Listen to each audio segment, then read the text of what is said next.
د غزې د جګړې په اړه د هامبورګ ایالت په پارلمان کې یوې افغاني الاصل استازي جنجالي څرګندونې کړې دي.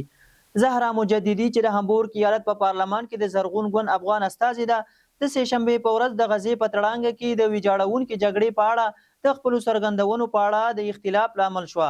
دغه غونډه چې د ایالتي بودیجې د بیاکتنې په مقصد جوړه شوې وه، په منځني ختیځ کې د شخړو په باب د اغلې مجددي په وینا له خنډ سره مخامخ شوه.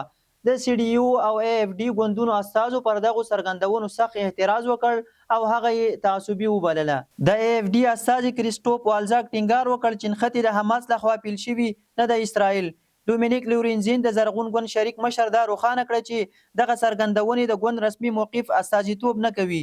په پای کې د ولسي جرګې رئیس مجددي ته رسمي خبرداری ورکړ چې له پارونکو څرګندونو دې ډډه وکړي. مجددي د بیګناه خلکو او ماشومانو د وژلو پر ضد احتجاج وکړ چې د ښي اړخو او محافظه کارو ګوندونو غبرګونونه یې راوپارول.